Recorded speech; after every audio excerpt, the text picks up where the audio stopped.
Chapter 13. "There is no good way telling me you are going to be good, Dorian," cried Lord Henry, dipping his white fingers into the red copper bowl filled with rose-water. "You are quite perfect. Pray don't change." Dorian shook his head. "No, Harry. I have done too many dreadful things in my life. I am not going to do any more. I began my good actions yesterday. Where were you yesterday?" "In the country, Harry. I was staying at a little inn by myself." "My dear boy," said Lord Henry, smiling, "anybody can do good in the country. There are no temptations there. That is the reason why people who live out of town are so uncivilized. There are only two ways, as you know, of becoming civilized. One is by being cultured. The other is by being corrupt. Country people have no opportunity of being either, so they stagnate." "Culture and corruption," murmured Dorian. "I have known something of both. It seems to me curious now that they should ever be found together. For I have a new ideal, Harry. I am going to alter. I think I have altered." "You have not told me what your good action was, or did you say you had done more than one?" "I can tell you, Harry. It is not a story I could tell to anyone else. I spared somebody. It sounds vain, but you understand what I mean. She was quite beautiful, and wonderfully like Sybil Vane. I think it was that which first attracted me to her. You remember Sybil, don't you? How long ago that seems. Well, Hetty was not one of our own class, of course. She was simply a girl in a village, but I really loved her. I am quite sure that I loved her. All during this wonderful May that we have been having, I used to run down and see her 2 or 3 times a week. Yesterday she met me in a little orchard. The apple blossoms kept tumbling down on her hair, and she was laughing. We were to have gone away together this morning at dawn. Suddenly I determined to leave her as flower-like as I had found her." "I should think the novelty of the emotion must have given you a thrill of real pleasure, Dorian," interrupted Lord Henry. "But I can finish your idyll for you. You gave her good advice and broke her heart. That was the beginning of your reformation." "Harry, you're horrible. You mustn't say these dreadful things. Hetty's heart is not broken. Of course she cried and all that, but there is no disgrace upon her. She can live, like Perdita, in her garden, and weep over a faithless Florizel," said Lord Henry, laughing. "My dear Dorian, you have the most curious boyish moods. Do you think this girl will ever be really contented now with anyone of her own rank? I suppose she will be married some day to a rough carter or a grinning ploughman. Well, having met you and loved you, will teach her to despise her husband, and she will be wretched. From a moral point of view, I don't really think much of your great renunciation. Even as a beginning, it is poor. Besides, how do you know that Hetty isn't floating at the present moment in some mill-pond, with water-lilies round her head, like Ophelia? I can't bear this, Harry. You mock at everything, and then suggest the most serious tragedies. I'm sorry I told you now. I don't care what you say to me. I know I was right in acting as I did. Poor Hetty. As I rode past the farm this morning, I saw her white face at the window, like a spray of jasmine. Don't let me talk about it any more, and don't try to persuade me that the first good action I have done for years, the first little bit of self-sacrifice I have ever known, is really a sort of sin. I want to be better. I am going to be better. Tell me something about yourself. What is going on in town? I have not been to the club for days. The people are still discussing poor Basil's disappearance. I should have thought they had got tired of that by this time. said Dorian, pouring himself out some wine and frowning slightly. "My dear boy, they've only been talking about it for 6 weeks, and the public are not really equal to the mental strain of having more than one topic every 3 months. They have been very fortunate lately, however.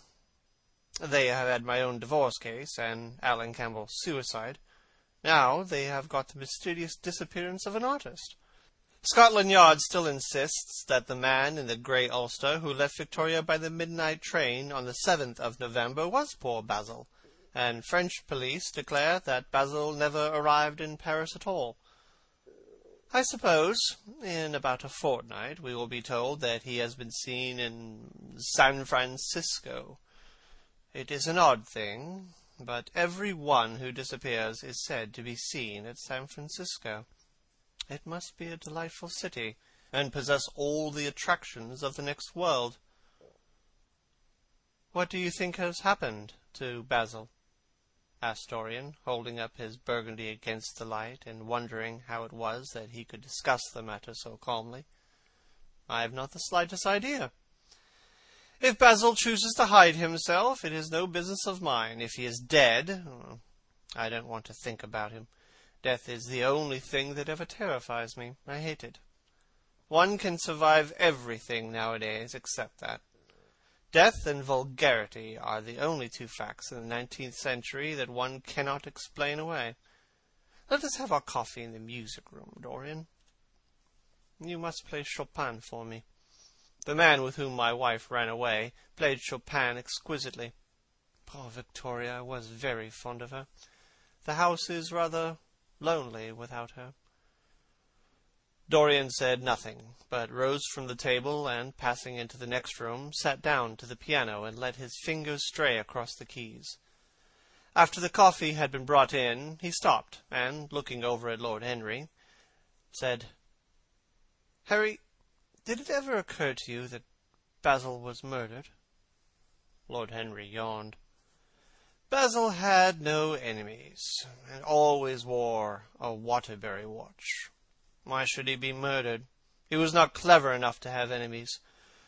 Of course, he had a wonderful genius for painting, but a man can paint like Velasquez, and yet be as dull as possible.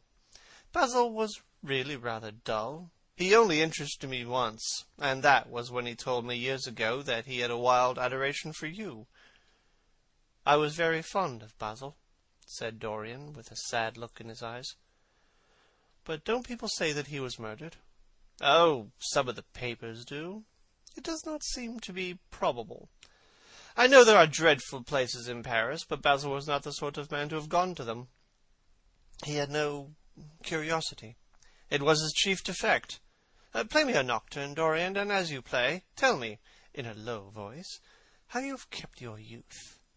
You must have some secret. I am only 10 years older than you are, and I am wrinkled and bald and yellow. You are really wonderful, Dorian. You have never looked more charming than you do tonight. You remind me of the day I saw you first. You are rather cheeky, very shy, and absolutely extraordinary. You have changed, of course, but not in appearance. I wish you would tell me your secret. To get back my youth, I would do anything in the world, except take exercise, get up early, or be respectable. Youth. There is nothing like it. It's absurd to talk of the ignorance of youth. The only people whose opinions I listen to now with any respect are people much younger than myself. They seem in front of me. Life has revealed to them her last wonder. As for the aged, I always contradict the aged. I do it on principle. If you ask them their opinion on something that happened yesterday, they solemnly give you their opinions current in 1820, when people wore high stocks and knew absolutely nothing. How wonderful that thing you are playing is. I wonder, did Chopin write it in Majorca? With the sea weeping around the villa, and the spray salt dashing against the panes. It is marvellously romantic. What a blessing it is that there is one art left to us that is not imitative. No, don't stop. I want music tonight. It seems to me you are the young Apollo, and that I am Marius, listening to you.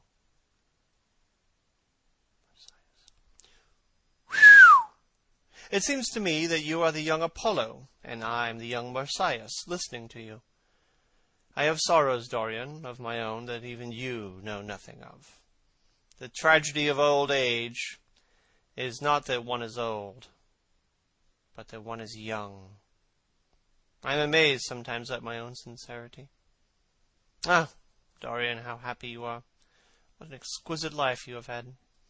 You have drunk deeply of everything. You have crushed the grapes against your palate. Nothing has been hidden from you. But it has all been to you no more than the sound of music. It has not marred you. You are still the same. I wonder what the rest of your life will be. Don't spoil it by renunciations. At present you are the perfect type. Don't make yourself incomplete. You are quite flawless now. You need not shake your head. You know you are. Besides, Dorian, don't deceive yourself. Life is not governed by will or intention. Life is a question of nerves and fibers and slowly built-up cells in which thought hides itself and passion has its own dreams.